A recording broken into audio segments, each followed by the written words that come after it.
welcome to Friday Night with Jonathan Ross, and Happy New Year, everyone. Happy New Year. Are any of you still enjoying the snow?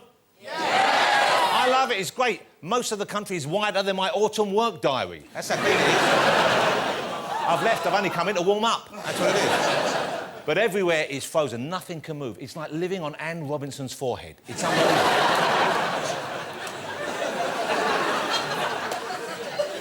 Seriously, though, if you do live near someone elderly, please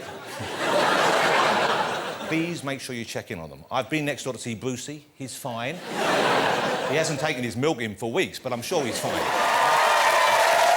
What a start to the new year.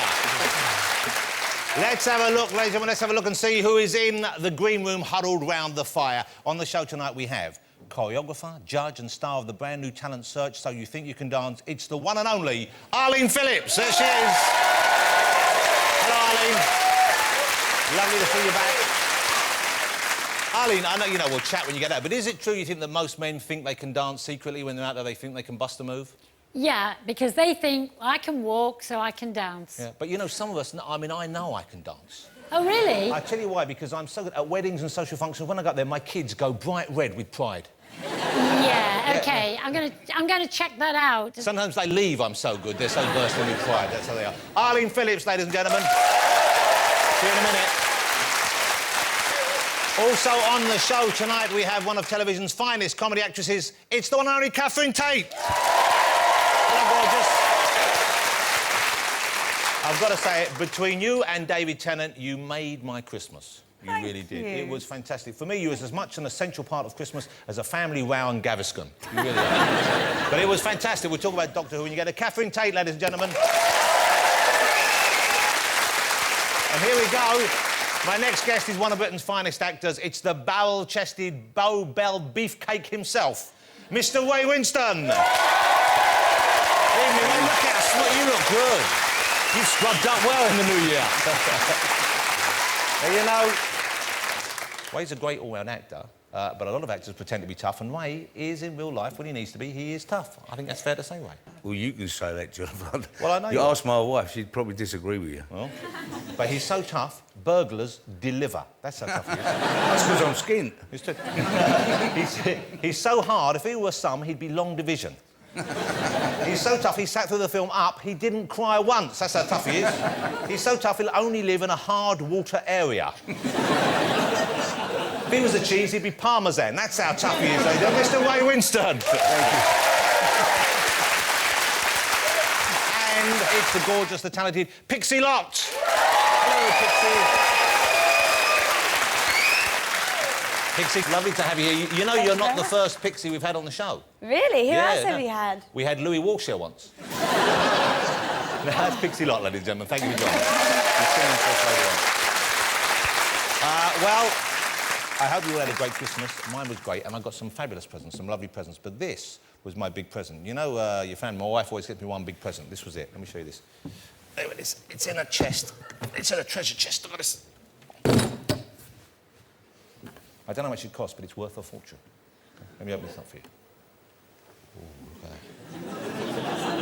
You want to have a look? Want to see what it is? It's a box of grit. Look at that. Look at that. Yeah. Nature's salty gold. That's my pension fund right there. Shall we get my first guest out, ladies and gentlemen? She is, this is a fact, she's one of the only 3 people allowed to swear on the BBC. There's her, that bloke of In the Thick of It, and Iggle Piggle. Thankfully, no one else speaks his language. Will you please welcome Catherine Tate? Oh! Look at that. I've never been on a T-shirt. Oh, well, now you see, it's a first. Oh, I love it. Catherine, Happy New Year. How are you doing? Happy New Year. Very well, thank you. How was Christmas for you and the family?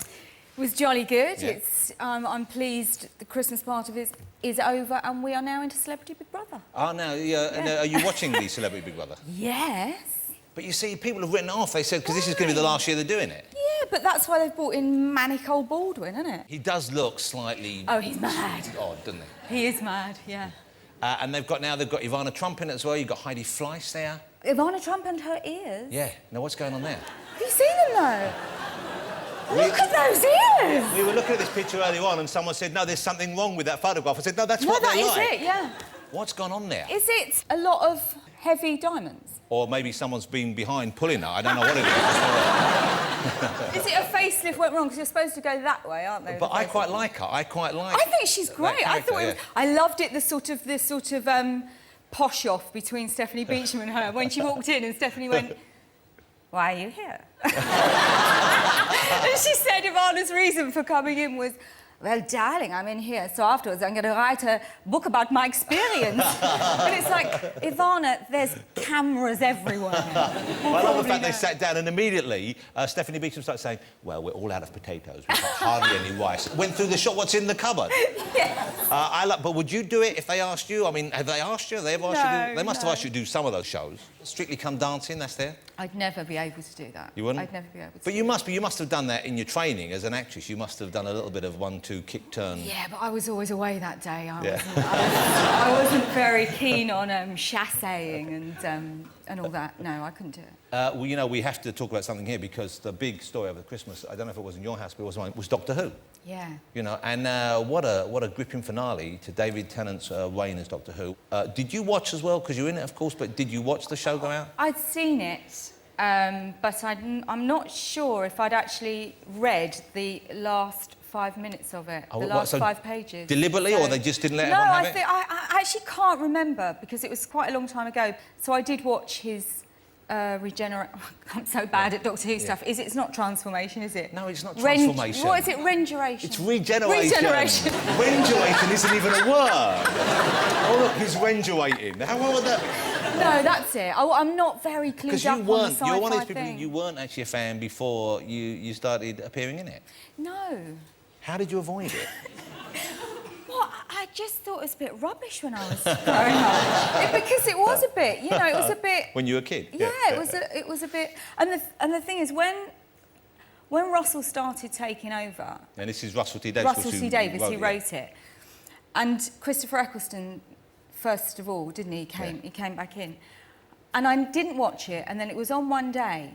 And I don't know if you remember it, because you're quite I'm a big Doctor Who fan, yeah. Well, it was an episode where they'd gone back to the 80s in a church, and everyone was dressed in the 80s. And this is my first introduction into the new Doctor Who. And I've turned it on and I thought, well, it looks shit still. Everyone was dressed in the 80s, how I remembered it, you know. And I thought, oh, they've really not managed to pull this off. They haven't spent any money on this at all. I thought the production values are shocking. And then, of course, Christopher Eccleston renduated into He renduated into David And now we Tennant. have...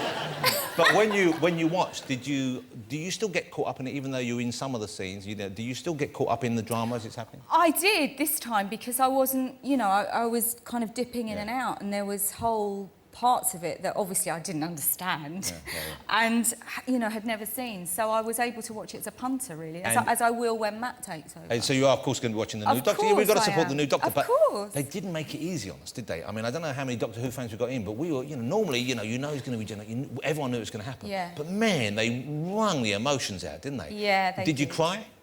I didn't, no. You didn't cry? No, is that bad? How could you not cry? Because I knew he was all right.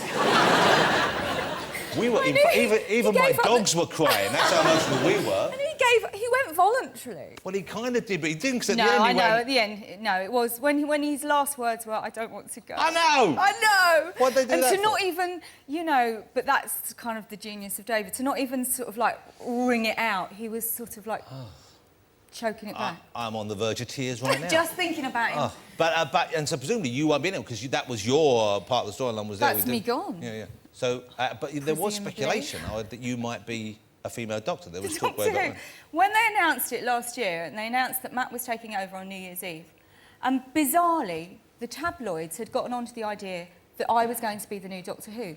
Now, in my rational mind, I knew that I wasn't the new Doctor Who, because I presumed they would have told me. But the speculation was so rife, and they were on the phone every day between Christmas and New Year, wanting a comment, saying, come on, it's coming out soon, that I actually thought, for a brief moment, I thought, maybe it's me. Maybe it is so tightly closed that I'm going to find out when everyone else finds out. And for a moment, I actually questioned, would the BBC actually do that? Would they actually force me into a job? No, they wouldn't force anyone to do anything. Now, right, Arlene.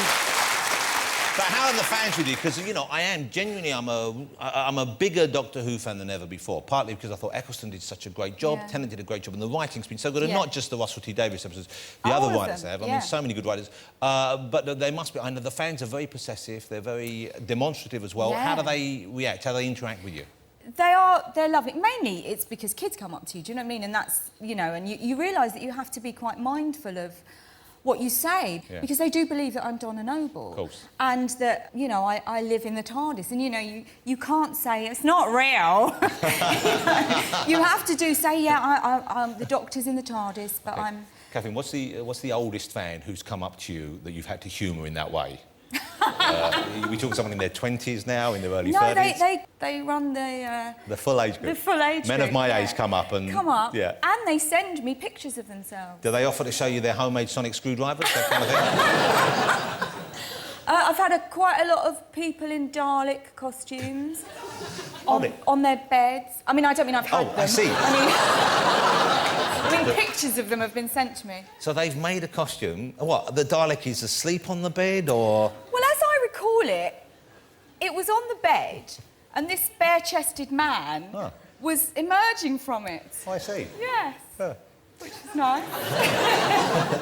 I've always wondered about Daleks. Do they sleep standing up like cows, or is there a kind of device, do they lean on the bit of the front and just lean forward? Has anyone ever explained that? Or don't know. Do they worry about bedhead? I don't know. Yeah, you would think something. That's going to go down as one of the great television programmes, that particular episode. OK, let me ask you about New Year's resolution. Did you make one this year? No, do you do that kind of thing? I didn't, no. Have you ever done that? Not really. I mean, go down the gym and all that, but there's no point now. I don't know if anyone else on the show, but we thought, in case you haven't, we've come up with something. Do you mind coming over here? Because we've got a New Year's resolution maker for you, Catherine, and we thought you might like to give this a spin. You ready for this? It's quite dramatic. You can see we spent... Sorry, did I whack you with that? I'm sorry. Right, OK, let's come in here. Lovely assistant just got walloped. This is a random resolution. We should have called it Generator, shouldn't we, for you? If you want to spin the first one, this will tell you what you're going to try. I spin it like that? Just give it a spin. I'll go around there. You go. OK. That's nicely done. Thank you. Right, so this is you. I must. You must. Give this one a spin. Could you spin it that way? Yeah, you can spin it any way you There want. you go. I must gorge on. OK. This is going to be... I'm not going to have to do it, Well, you're going to have to give it a try for us, I think.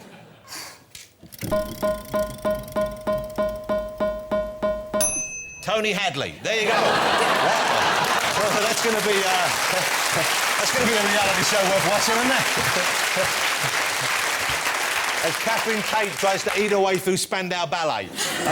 Now, when you were on the show a while back, I remember asking you about what your mum did. 'Cause she was a florist then. Is she still a florist? Mum's got a flower shop, yeah. And she still does that? She kind of... I would say she's semi-retired now, but if anything's going to get her back into the flower shop, it's to remind people... Well, not remind people, it's to tell people that she's my mother. Which is what she feels is her profession now.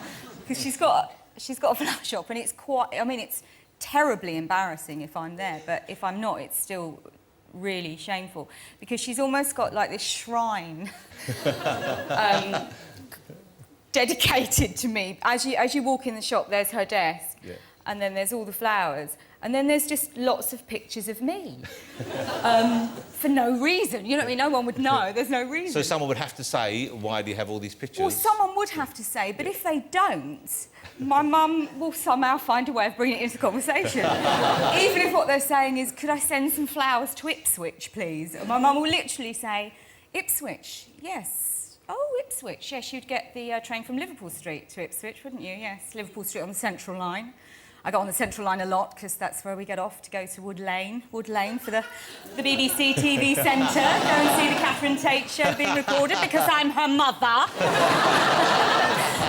and then should they actually walk in and go, is that is that Catherine Tate up there? She goes, oh, what, that? Yeah. Yeah, oh, God, I forget it's there sometimes. Yeah, I mean, it's... it's Well, you know, and loose. you would hate it if it was the other way round, if she was Oh, she was not so... Oh, no. Oh, Was yeah, she? it would. But, I mean, the thing is, my mum... I think she's very proud and quite surprised it's all sort of happened. Well, you say surprised. Why? Because it took a Well, while? I think, yeah, and I think she... You know, my mum was always very... When I said to my mum, oh, well, after drama school, nothing really happened, so I'm going to go and do stand-up. My mum... I might as well have said to my mum, I'm going to walk the streets as a prostitute. Because she was mortified that I would be doing stand-up. And this is just because she wanted you to be an actress? Yeah, well, no, she didn't... Oh, no, she didn't particularly want me to be an actress. She really wanted me to be a florist, I think, you know. But, and the fact that I wasn't... My mum always thought that if I'd have gone out when I used to do stand-up, when you do stand-up, you start out doing stand-up, you're doing it in old smoky old... upstairs rooms in pubs, and my mum said, you know, if you wore a nice cocktail dress and some heels, you'd probably go down a lot better. and so my mum could never really understand it, but she quite likes the sort of...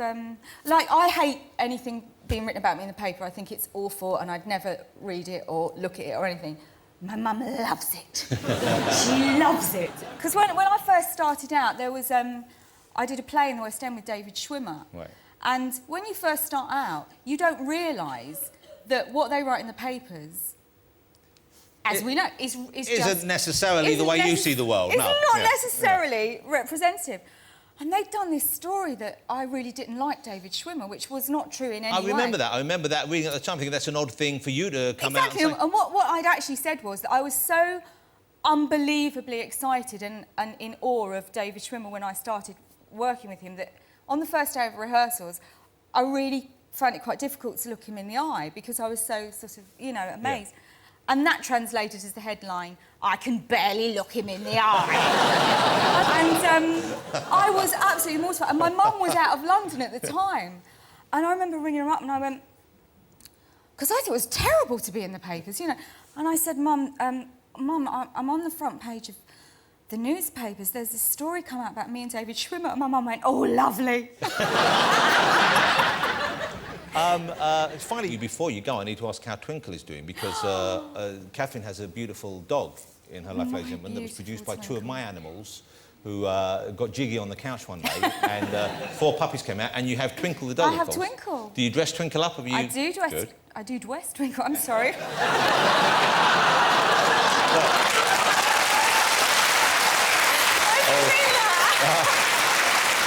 Yeah. It's just I heard you were going and I thought there might be a slot. You'll miss it when it's not there anymore. How great to have you back, ladies and gentlemen, the one and only Catherine Tate. Fabulous. Thank you. It's so nice to meet you. See ya. Catherine Tate. Thank you, Catherine. Catherine Tate. And welcome to Friday Night with me, Jonathan Ross. Welcome to Alan Carr, China!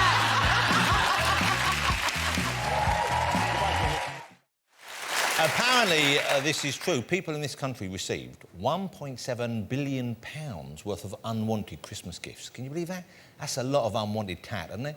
But don't just bin it. Don't just fill up a landfill there. You can recycle by passing it on, because people are grateful. If you've got something you don't want, other people might love it. Isn't that right, fellas? Didn't you like what you got from me this year? See? Couldn't be happier.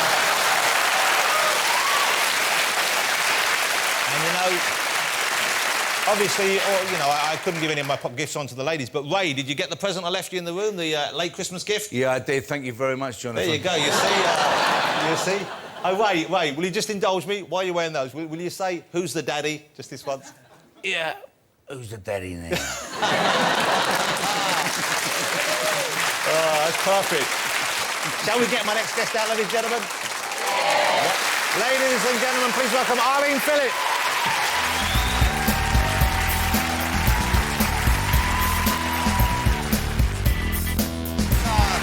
You want to give us a spin? Oh, yeah. Before we sit down? Did you, let me ask you, did you already make a resolution? Do you make resolutions? I did. What was it this year? Cut out the cheese and eat chicory. Cut out the cheese and eat chicory. No one else has told me that was their resolution. OK, spin that one first, if you don't mind. Arlene will... Dismiss. It's a big spin. I think it's nearly Tony Hadley again. He's I love Tony Hadley. Well, you've though. got to dismiss him. Can't Come on dismiss over. him. Arlene Phillips, that's her New Year's resolution, ladies and gentlemen. Whether she likes it or not. Yeah. Well, we all love Tony Hadley. I don't know why he's... Why do OK, you keep so... kissing him? Yes. it's lovely to see you here. Well, OK, Thank now, it's good to see you back on the BBC in this, but what happens? 1 minute you're judging a show on the BBC, then Yeah. you're not, then you're back. It's kind of it's a sort of rollercoaster. It's like being on a revolving door or something. It's kind of going round and round. Yeah, very much so. How did it happen? How did it happen when you got told that you weren't doing Strictly anymore and then you're back with this one? How did they break that news to you first? Well, there was speculation and rumours on radio and in the papers, and I had a garden full of press. And but I'd had another kind of great sort of emotional thing in my life, and which was that my manager had just died, and it's all I could think about. So I was emotionally sort of completely drained with that, and so this Strictly thing was happening, and it felt like it was happening to somebody else, because that's all I could think about. Well, I imagine it kind of put it in perspective, you know, as well, didn't it? It did put it in perspective. I mean, the thing is that everybody knows I'm passionate about the show, and if I'd have had my choice, I still love the show, and I love being part of it, and I would like to have stayed, but it was like, OK, just pull yourself together, you know, sit tight, move on. It isn't the worst thing in the world. You're working all the time anyway. And in fact, you know, that was a job that just came sort of from September to Christmas on Saturday afternoon and evening. So it wasn't the be-all and end-all to you, no? No. But I loved it, Jonathan. I loved the show. Well, what did they tell you why? Because, of course, what was so remarkable about the story was it became this issue about ageism here at the BBC, on TV in general, women on TV of a certain age. And that must have been an unexpected thing to find your name attached to as well, I would have thought. Yeah, I mean, really, because, you know, I sort of don't think of myself as my age, and that's just the way I am, because I've got a young daughter, and I just kind of live life to the full, and it's like old age hasn't hit me yet. I'm sure it's the way I feel. And so suddenly all of these stories came out, and it was everywhere, and there were press everywhere, and there were people following me in the streets, and people coming up and giving me hugs, and it was like, this is happening to somebody else. This isn't me and my life. Because I live my life, I actually live quite a quiet life. And it was just invading everything I did. But it was weird to see Harriet Harman raising your name in the House of Commons and talk about that. That must have been almost surreal, I would have. Well, it was surreal, and I think, you know, I actually have met her. She asked me to come and meet her, and she said, I just felt passionate about it. I felt passionate. I wanted to see you there. We always felt, and I always felt, that you were just sort of part of the programme, you know, and sometimes I think you morph into the programme that you belong to, and actually the programme doesn't belong to you and you don't belong to it. But was it, what was the reason they gave you? Was it wasn't your age, though, was it? No, absolutely not. Absolutely not. So what did they say to you when you got the proper call? Well, they wanted to look at different ways of doing the programme, and they wanted someone that could identify with the celebrities who are on the programme, that could feel for them and understand them. I guess they thought maybe I didn't have too much feeling. I do. If they'd asked you back, would you consider it? Do you think that would happen? Have there been conversations? Do you know what? No, and I don't think they ever would. You know, and you know, I'm going on the tour because Strictly is still my passion. Yeah, it's so still, people can still see you judging because you're still on tour. Sometimes with Len, sometimes with Bruno. And always with Craig, and I direct the Strictly tour. And you know, Strictly's it's a part of me, and therefore I'm a big fan of the show, and I'm a big, you know, and I talk to people about the show and tell them how much I loved it, and they will all love it too. Who's on the tour with you there? Who's the dancers on the tour? Who do you actually see on we've stage? got the most amazing. We've got nearly all the pros that are doing it. And we've got Kelly Brook's come back, and Mark Ramprakash has come back. You know what? You had me at Kelly Brook. It's OK. She's brilliant, let me tell you. But are you amazed? Oh I mean, some of them, I'm always surprised because it's often the ones you don't suspect, but some of them, just people come like Zoe Ball. Who would have thought Zoe Ball would be as good as she was? She was brilliant. Can you spot it in someone who, before they start dancing, when you see, is it the way someone walks, is it the way they carry themselves? Can you tell in advance who's going to be good and who isn't, or...? If I see people walking with an iPod on, I can tell if they're going to be good. So it's just if they've got that. Because if they've got, you can see people and they're playing music, whether they've got that rhythmic walk, and then you know, if you know, the amazing thing about Chris Hollins, which I saw spotted from day one, is he has this innate rhythm. He cannot dance out of time with the music. That is a winner from the start. So you've got your quids in already there. You've got fabulous, fabulous dancers from every different style of dance, from classical ballet to hip-hop dancers to theatre dancers. We've got an entire mix, contemporary dancers. I'm kind of sad that the audition phase is over, though, because that's always the funnest. Isn't it? Let me just tell you, tucked away in the BBC archives are the funniest auditions, but because the programme was so short, we didn't get a chance to see everything that happened on those auditions. Well, there's a Christmas special waiting to happen right there. Yes, indeed. What age is it too late to start learning to dance? If someone, because the things I'm always envious of people who can sing, you know, who have just beautiful voices, and I know people study and they learn, they bring out the best, and people who can dance really well. I've always wanted to do both, and I can't sing particularly well. Can't you? Would it be too late for a man of my age to learn how to dance properly for example, a big West End production? No. Have you got a large room in your house with a mirror? Of course I've got a large room in my house with a mirror. One right on the ceiling. Do you need a teacher? Because she's free. No, but you know what? No, my daughter really wants to learn to dance, and I would like Really? to. But I didn't realise how tiring it was, because sometimes after It a is shower, tiring. I'll put on a show tune and I'll do a whole number from start to Right. finish.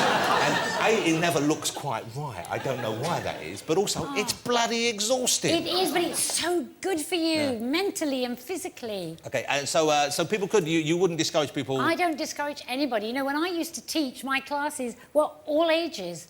I would encourage them, never mind discourage them. Do you have to be supple? Do you have to be able to high kick and stuff like that, or can you fake those? Do you know what? It helps, but you can fake it. You can cheat. I know all the cheats. Okay, because Catherine here claims that she was no good at all.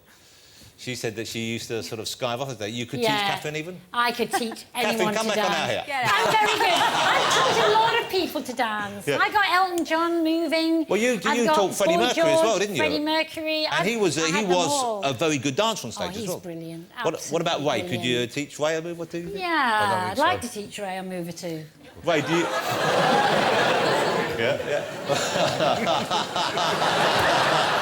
It's never too late, he says, checking his watch.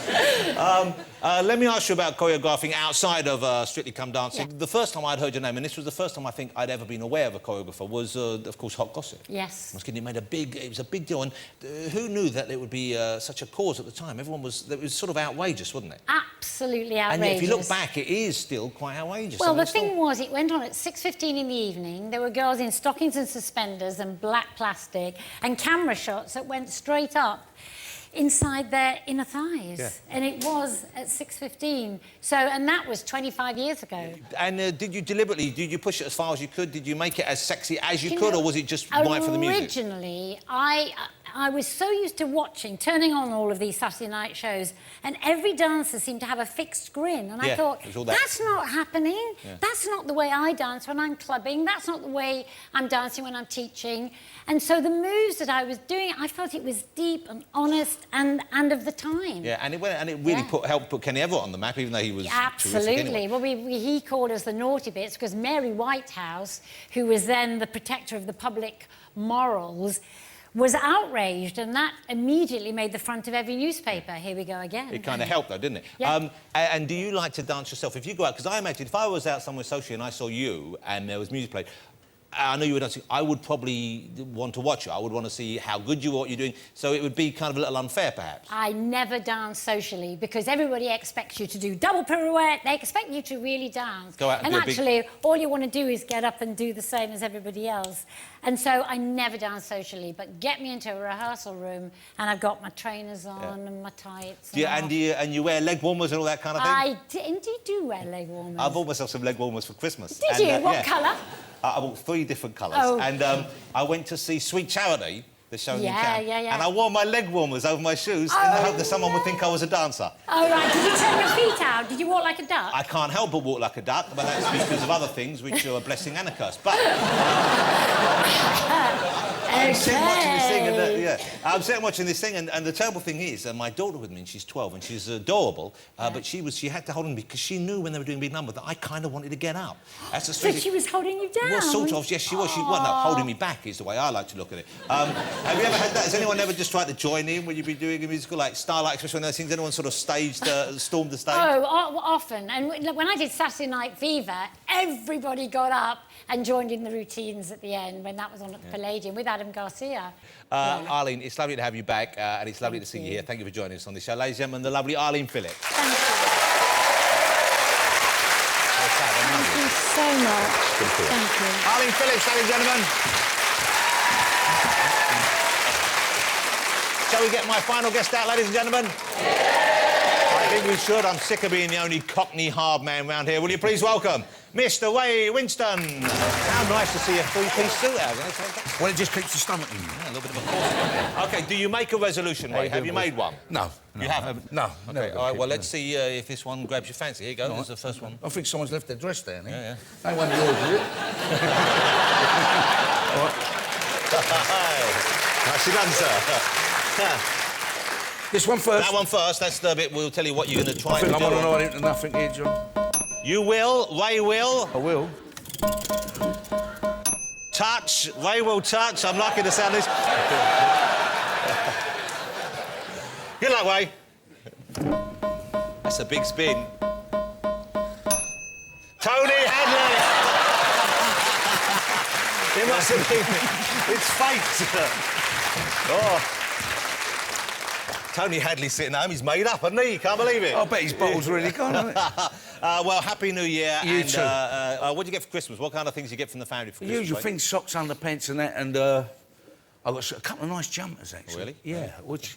I'm really fussy with jumpers, you know, being a little bit larger. Yeah, you You've got don't to need be to make it look like it's a no, boiler but really with nice ones. nagging So a on, little no. bit elastic, and they kind of hold you in a little bit, you know. Pants as well. Do you like getting pants? You like getting socks? Yeah, but they never fit you.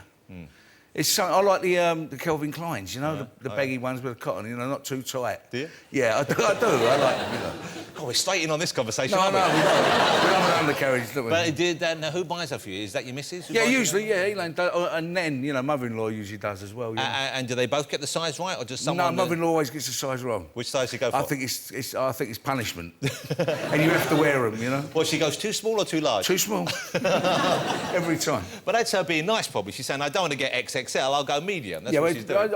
I used to think it was to make me feel better about, you know, being big, but I don't think it is now. I think it's absolute torture. But you know what? Well, you're not big.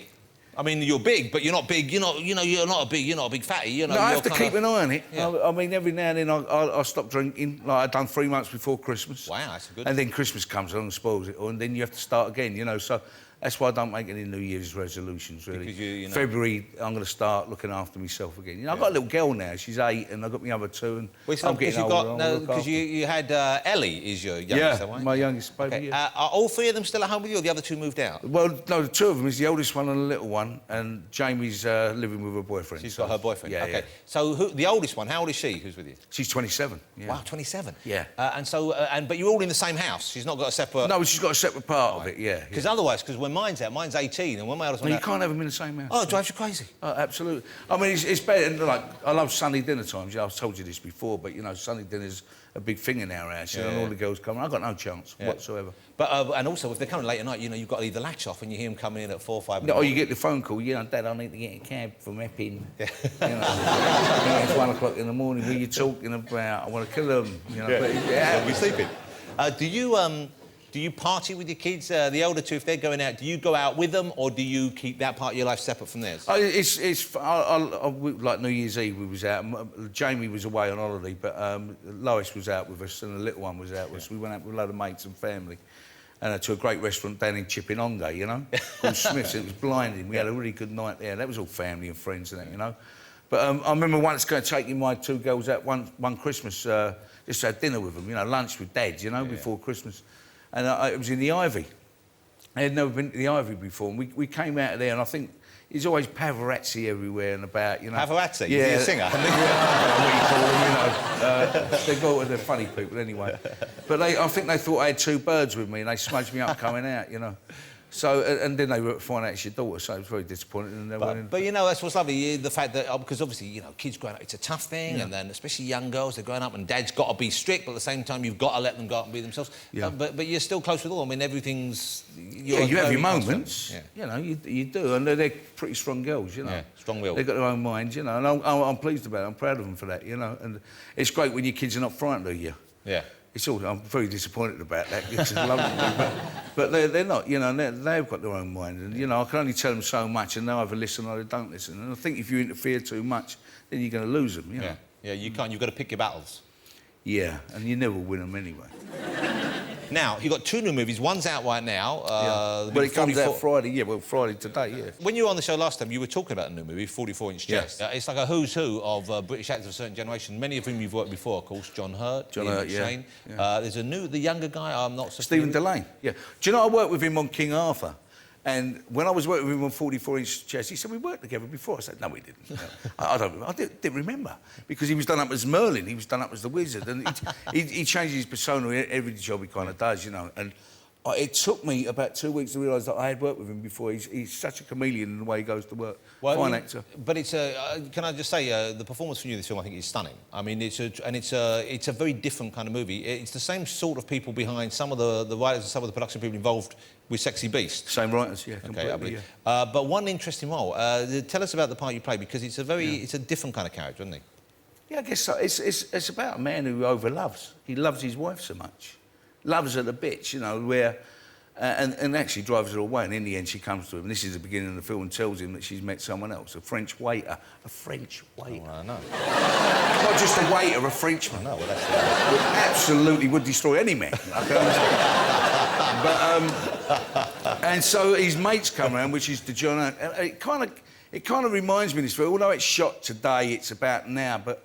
It's kind of got that old 50s feel to it, you know, about men that were born probably in the 30s that came through the Second World War and have that kind of mentality of that honour and that kind of eye for an eye and a tooth for a tooth kind of feeling about it, you know? But it's really interesting seeing you playing a guy who is, you know, he's obviously had a tough past and has been in tough situations, and you can see that from his friends, but at the same time is happy to expose that side of himself, can talk about his emotions. There's not many films that are, you know, scripts that you will get where you get a chance to play a man who can show his feelings, and that's why I kind of think it's a woman's film as well to go and watch. You know, for a woman to see how a man actually can love and what happens to him when that love's taken away from him. You know. Would you have found it as easy to play this sort of role early on in your career? Do you think? I mean, no, I doubt it very much. Well, I will say, you know, them kind of years and working with people like the John Hurts and the Ian McShanes and the Bob Hoskins and the Michael Caines, just to name a few, is something where you learn along the way, you know, to work with great people like you. I don't think you even realise what you're learning when you work with people like that, you know, great actors, you know. So by the time you get to an age of 50, 52, maybe you're ready to play them parts. And not only that, the writing is so good, John.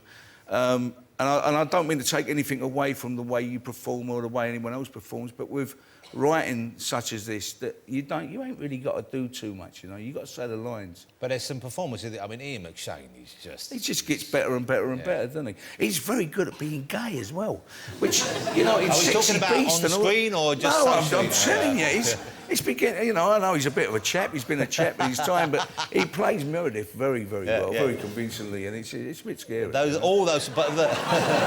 just that kind of the scary characters he plays, they do seem to come very easy to him, and that is a bit alarming. He's just a very, very, very brilliant actor. You know, all the way from Deadwood. You've watched him in Deadwood. He's fantastic. So you've just finished another movie with Mel Gibson as well.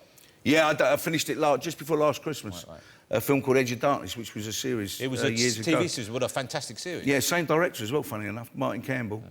We've done a lot of the Bond films recently. And, but Gibson hasn't acted for a while, has he? I mean, he's been directing. 8 years. And there's another one. When you sit on a set with Mel Gibson, what he knows about film, you know, and the way he goes about his business. And the way he acts in this movie is fantastic. He's got better and better and better. He's a tremendous director as well, I think. I think he's a really solid director. And he had that weird phase. Obviously, he went through that weird patch, a difficult patch in his life, which I think he dealt with admirably. Did you talk about that? Did he, or was it? No, it's none of my business. The first time I met the man, Yeah, you so know, you just sit down and work you with get him. on a set. Yeah. I want to talk. Yeah, first thing you go up and say, I've heard you had a difficult time. Oh, you go. You know? But you know, you must be wondering whether it's going to come up. No, not really. I'd be sitting there going, I love you in that, I love you in Mad Max. Yeah. What were you thinking when you went and called that cop sugar tits? I mean, that's what I would be. It would be in the back of my I've mind. called old Bill a lot worse than that every time. So I didn't mean judge him. I just wonder whether that ever came up. No, of course not. You know, I've just met the man, and you want to get on. You don't want to start off on a bad foot, do you? You know. And actually, to just really once you've because I got into the film very late. I come along. Probably, you know, they were already filming when I got Well, they the had part. someone else in the role who Yeah, then someone couldn't else was finish working it. on the part and it didn't work out and they left and I came on board. So I didn't have all that time to think about the part and get on with it, so I was straight into the deep end. But you know? Ray, how exciting. I'm not taking anything away from you, but how exciting Yeah. to get the call from all these people you get now. I mean, you've worked with just about everyone. Yeah, To know I mean, Gibson it's wants to work with you, it must, sometimes you must feel like pinching yourself, don't you? Well, it's almost like you're dreaming and you're going to wake up and it's you know, you're back as a 7-year-old in Plaistow. Yeah. You've got to go through it all again. But I want to change anything. The only thing I'd change is I wish my mum was still around to see it all, you know. And that'd be the one thing I would change, to see my kids growing up and all that. That's the only thing I'd probably really change in my life, you know. Yeah. Here's something you might not know about Ray, and I was very impressed to find this out. Last year, towards the end of last year, you went out to visit the troops in Afghanistan. Yeah, I did, yeah. No, so what, they came and asked you, or this was something No, I'd done it all wrong, really, because, you know, I was asked to go by a newspaper a long while ago, and I didn't want to go with a newspaper. I didn't want to do it that way, you know, and I didn't. Why not? even have Because it might look wrong. Yeah, I didn't want to go out there for that reason. I kind of thought it was a publicity angle and all that, which is, at the end of the day, that doesn't matter because you're going out there to see the troops that are out there, so you forget about all that. And I was invited up to a lemming, to a little 34th, the RAF up there, you know, a little squadron. And these guys, before they went out there, and I went up and had dinner with them. I met the squadron leader, Sean Rawls, who's a good guy, good guys, you know. And got drunk with them, as you do. And they said, would you like to come out to see us? I went, yeah, of course I will. And then woke up the next day like that. You know, you're going to Camp Bastion, you know, and I never still thought it might not happen, you know, and it did. And, you know, it was too late to pull out. You ain't going to pull out there, you know. And I kind of thought, I know a lot of these guys that go, and, you know, how do you know, when you say, I know how you feel, you don't know how they feel. You don't know when you look into their eyes, and what can you say? So I went. You know, these boys are out there protecting my kids, and you see young boys get off a plane and within a day they're men. Yeah. You know, they're running a city, and they're building a city for Afghanistan, not for us. Yeah. You know, and it is a different war. And this is another thing I learned, you know, where Iraq, people don't want to be in Iraq. It's, you know, it's a different war, and it's a war that probably should never have happened. But out there is a reason to be there. They're not actually fighting the Afghanistanis. They're fighting everyone else that comes from everywhere else, you know. They're actually trying to help. And it's about the poppy fields and all that kind of stuff that's going on. A lot of people visit and they stay near the camp, but you actually went out with them. Yeah. On a couple of manoeuvres, didn't you? Yeah. I was well looked after, don't get me wrong, you know, and I was shitting myself. Don't ever think I wasn't, you know. But you kind of find yourself in that position, and them kids are going out there every day, and that's what they do. And they said, you want to go? And I went, yeah. You kind of say it, you know, and you go. But yeah, I went out there, and as I said, I was well looked after. I was in one of their vehicles, you know, which they should have more of. I mean, 80% of the troops that get killed out there are by mines and by bombs, you know. And if they had more of these vehicles, because that would stop 80% of our boys getting killed. Yeah. And, you know, we faff around, our government faffs about saying we're going to give them more helicopters in 10 years' time. Well, what about now? And we're going to give them this and give them that. Well, why haven't they ask them to fight a war? Why don't they give them the equipment to fight it with? Well, that's the thing. That's what you know. And you've been out there and you've seen what a difference it would make. Yeah. So you've got first-hand experience of that. Yeah, to a certain degree. I mean, you know, I wasn't front line firing guns and being fired at, you know, as such, but you know, this is some mother's son out there. Yeah, they're kids, some of them. Yeah, they're babies. They've got young babies at home, and this is what they do, and this is what they believe in, you know. And if you ask me about wars, I don't want to see anyone fight a war before. But there's something about the place. But they're out there. Here's the thing: the argument isn't, you know, oh, you shouldn't be out there. They're out there. They're out there. They're for us. And listen, so... it's like your sister having a row in a bar, and your sister could be wrong, right? But you're not going to take sides with no one else, you know. We're British, and that's it, you know. I'm sure the troops you visited, you like to be compared to your sister their way. That's they couldn't fight like my sister. But what an incredible experience for you as well, though, to come. It was. It really changed my life a lot. about how I think and about how I perceive things and wars and different, you know, and soldiers. I would never have been a soldier when I was a kid. What do I want to be a soldier for? Yeah. But I'm lucky. But you've always been very pro-UK. You've always been... Would you, if someone said to you, OK, and obviously, you know, it's an interesting time politically in this country, would you ever throw your hand into politics? Would you ever want to... No, I'm not clever enough, really, to know the ins and outs of that. But all I really want is a politician to get up and tell me the truth. You know, I haven't heard one of them do that. Ray Winstone for Prime Minister. Simple as that. Ray, come on. Are you internet savvy? Are you someone who... Do you ever... My 8-year-old taught me how to do it. So when I'm away, I can Skype her and all that kind of stuff. Oh, that's a lovely you know? thing. So yeah, it's brilliant, you know. But are you aware that there are some websites... Obviously, there's a lot about you on the internet, but are you aware that there's various... you know this... do you know about Facebook, one of the social... Yeah, I won't use that, Facebook. OK, well, there are various sites devoted to you. With suggestions for it. I don't know. Here's one. This one is already out there. God. Ray Winstone for Prime Minister. This one already exists. Look at that. And it says, I love that, it says, put the great back into Great Britain. Who's going to mess with Ray at the helm? The French? I don't think so. Well, I won't be doing a French film for a while. No, you won't be doing that. And it's weird, though, some of the weird things that people write about. What is the matter with these people? You know what, though? If they didn't love you, they wouldn't set those sites up. Oh, that's very nice. Yeah. But you are beloved, aren't you? I mean, do you get that feeling? Not all the time.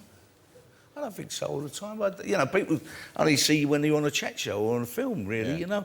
They don't know you every day of your life when you're about and all that. But you kind of wander around. You're not I'm someone a who hides grumpy old yourself away. man. I've got to tell you, you know, I've seen you on a program, Grumpy Old Men, and you know, speaking about it. But, you know, and I watch it and I go, grumpy old men, look, listen to them, and I go, that's me. I moan about everything. Well, I can imagine you and John Hurt and Ian McShane sitting around. I bet you really put you the want words moaning? Listen to Johnny Hurt. That loves a moan, you know. And that was great fun sitting around with that little mob.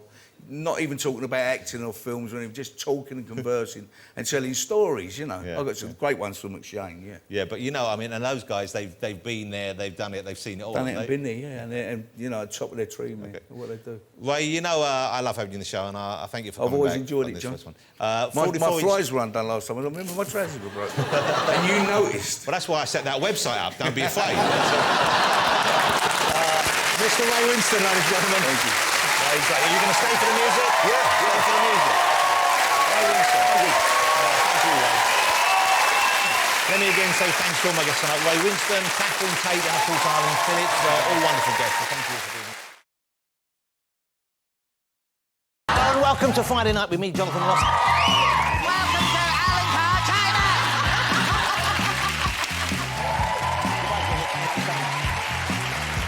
Oh, Jesus. Oh, I've just been... Oh. Don't patronise me, Alicia.